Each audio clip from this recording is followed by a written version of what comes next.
Salut, j'espère que tu vas bien. Aujourd'hui, on va faire le bilan de mon compte crowdlending que j'ai ouvert maintenant il y a 3 mois. C'est parti.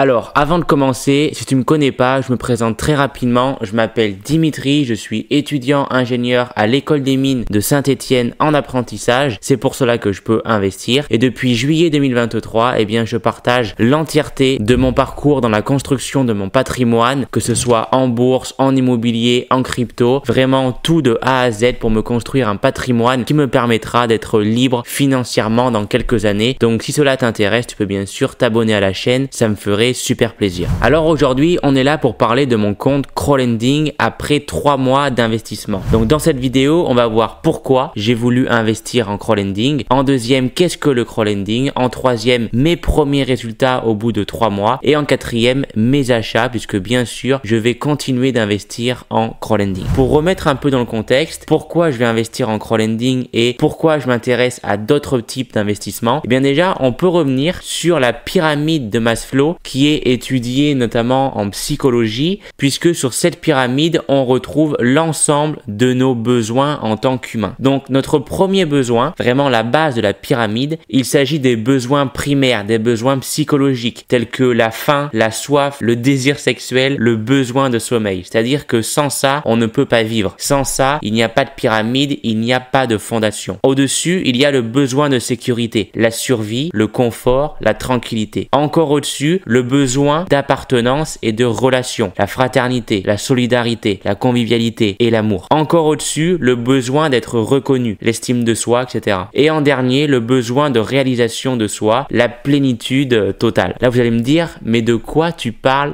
Dimitri? Eh bien, regardez, il existe un petit peu la même chose qu'on appelle la pyramide patrimoniale lorsqu'on veut parler de patrimoine. C'est la même chose. Donc ici, c'est une représentation française que j'ai repris. C'est pour cela que la base, c'est la résidence principale. Dans certaines cultures, la résidence principale ne représente pas forcément la base de la pyramide. C'est notamment mon cas. Je pense pas que la RP soit l'élément essentiel à avoir dans sa stratégie patrimoniale. Mais partons du principe que c'est le cas parce que nous sommes des Français pure souche. Donc la base de la pyramide, c'est notre résidence principale. Ensuite vient notre épargne de précaution. Ça, c'est l'épargne qui va nous servir pour réparer quelque chose. Par exemple, vous avez un problème sur votre voiture, eh bien hop, vous pouvez très facilement sortir 2000 € de votre livret A pour payer le garagiste qui vous a réparé votre voiture. Vous pouvez retirer 500 € pour aller acheter un nouveau lave-vaisselle. Ça, c'est vraiment l'épargne de précaution. Ça n'a en aucun cas un but d'investissement derrière. Ensuite, au troisième échelon, on va retrouver les fonds en euros. Par exemple, des assurances vie avec des fonds euros ou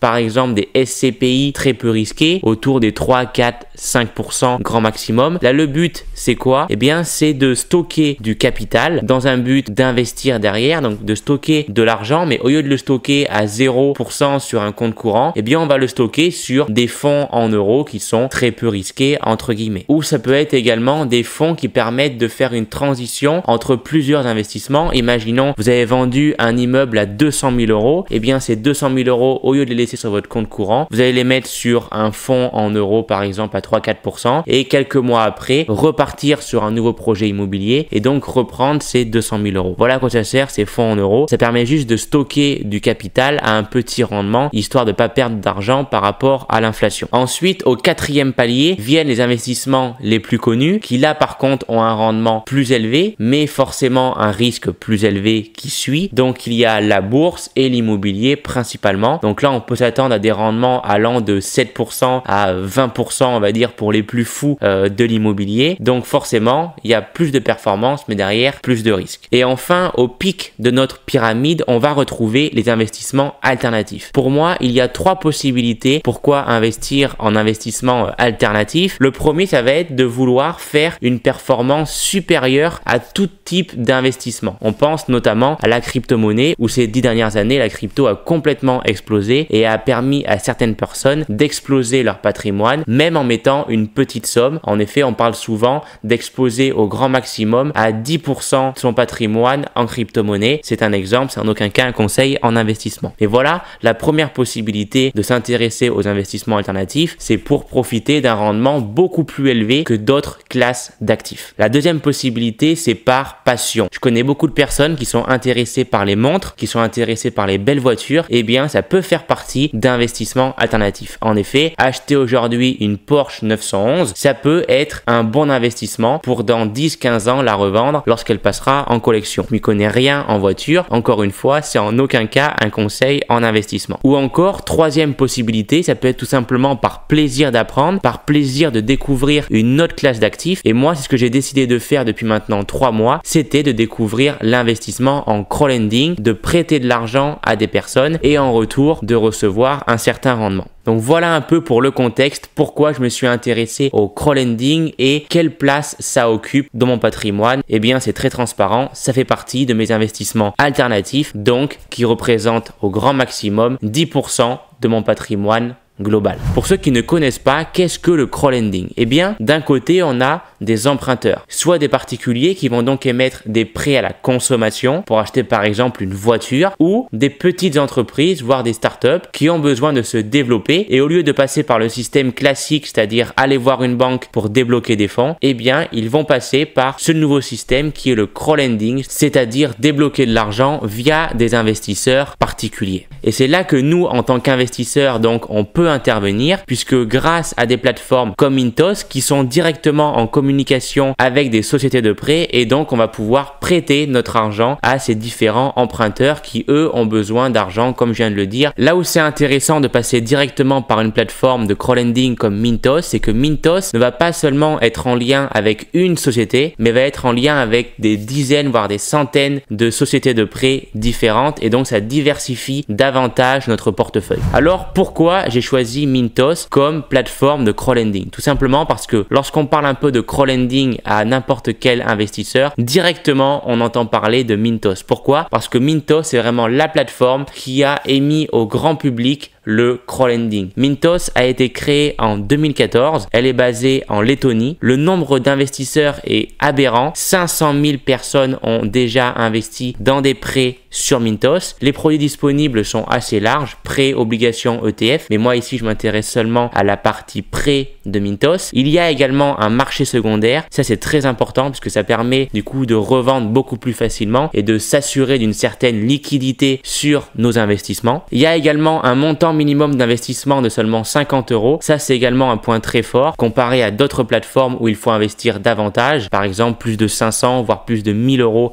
au minimum. Avec Mintos, avec seulement 50 €, on peut commencer à découvrir cet investissement. Il y a également une application mobile qui est hyper intuitive. Également une sécurité, ça c'est très important, de la directive 97/9 CE qui donc couvre nos investissements jusqu'à 20 000 €. C'est-à-dire que si aujourd'hui j'ai 15 000 € investis sur Mintos et que Mintos fait faillite complètement, eh bien je serai remboursé de mes 15 000 € sans problème. Et enfin le dernier point, c'est la transparence de la rémunération de Mintos. On le verra ensuite directement sur la plateforme, mais Mintos se rémunère de plusieurs manières. Déjà des frais auprès des sociétés de crédit, ensuite des frais sur la revente et sur les comptes inactifs. Maintenant parlons chiffres. Mon bilan après 3 mois d'investissement, j'ai gagné 2,44 €. Alors là vous vous dites, mais Dimitri, qu'est-ce que tu t'emmerdes à faire une vidéo de 1 quart d'heure pour nous dire que tu as gagné 2,44 €? Vous me connaissez, moi j'ai une vision hyper long terme, donc c'est pas parce que j'ai gagné seulement 2,44 € sur 3 mois que je vais m'arrêter. Non, je vois beaucoup plus loin que ça et en aucun cas je pense qu'on peut tirer un bilan d'un investissement en seulement 3 mois. Justement, on va aller voir sur la plateforme qu'est-ce que ça donne.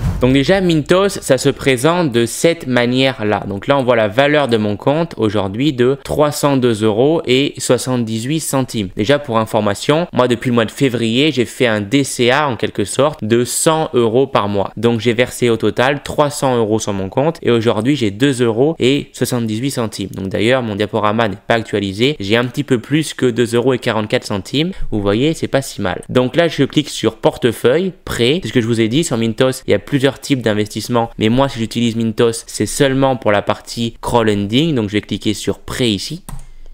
Donc là, qu'est-ce que l'on voit directement? Eh bien que 285,42 € sont actuellement investis et en haut à droite, vous le voyez, les 17,36 €, c'est finalement ma partie espèces. Alors déjà, première question qu'on peut se poser, c'est pourquoi il me reste de l'argent dans ma partie espèces? Eh bien, c'est que sur Mintos, il y a deux manières d'investir en crowdlending.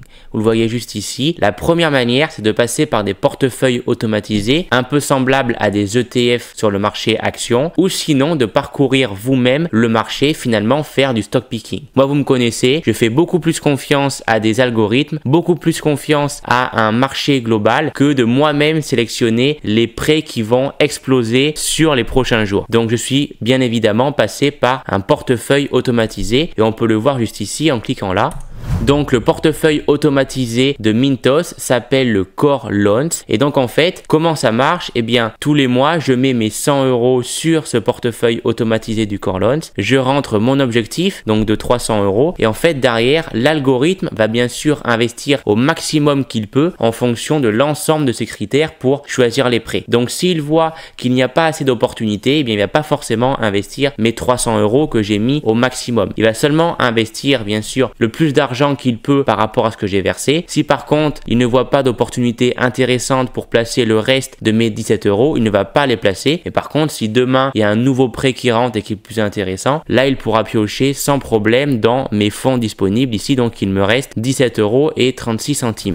Donc sinon qu'est-ce que ça donne en termes de chiffres? Donc je vous l'ai dit, au total j'ai donc un montant total investi de 284 €. Ensuite le risque du crowdlending c'est quoi? Eh bien c'est principalement les retards de paiement. En effet, on prête de l'argent à des personnes, eh bien un des plus gros risques, c'est que ces personnes prennent du temps à nous rembourser, voire nous remboursent jamais. Et c'est ce que Mintos nous renseigne ici en toute transparence, où on a en fait notre argent qui est découpé en fonction des jours de retard. Donc déjà, mes investissements qui sont à jour, j'ai 264 €. Ensuite, il y a la phase de période de grâce, c'est pas considéré comme du retard, j'ai 81 centimes. Jusqu'à 15 jours en retard, j'ai 16 €. Jusqu'à 30 jours en retard, j'ai 1 € et jusqu'à 60 jours en retard, j'ai 72 centimes. En effet, c'est le risque à prendre en considération lorsqu'on investit en crowdlending. Ensuite, la durée moyenne des prêts dans lesquels je suis investi est d'environ 20 mois. Alors là, pas d'inquiétude puisque l'algorithme qui est dans le Core Loans va automatiquement acheter et revendre des prêts tous les jours. Donc, je vais même pas rester plus de 1 mois dans un même prêt à chaque fois. C'est juste que là, c'est vraiment la période maximale. Si je reste dans tous les prêts que je suis investi aujourd'hui, eh bien, ça me fait une durée moyenne de 20 mois à peu près. Ensuite, le taux d'intérêt moyen pondéré, là, c'est très intéressant. Ça me fait un taux d'intérêt moyen à 10% sur l'année. C'est pour ça que j'ai vraiment envie de tester sur une année complète afin de vérifier si ces 10% sont bien réels ou non. Puisque là, si on parle de 10%, on rentre quand même en concurrence avec des indices tels que le S&P 500 et donc là, ça pourrait devenir super intéressant, même si je le rappelle, pour moi, le crowdlending, ça reste seulement un investissement alternatif. Ensuite, Mintos m'indique mon score de diversification. Donc, il est de 31%. Il a plutôt bien augmenté en mettant plus d'argent. Je crois qu'on peut atteindre un niveau de diversification à 100% lorsqu'on a 1000 € à peu près d'investis dans la plateforme, car c'est vraiment à partir de ce montant-là où l'algorithme va pouvoir vraiment nous diversifier dans différents types de prêts et donc on atteindra un bon score de diversification. Donc, c'est pour ça qu'au fur et à mesure des mois, mon score de diversification devrait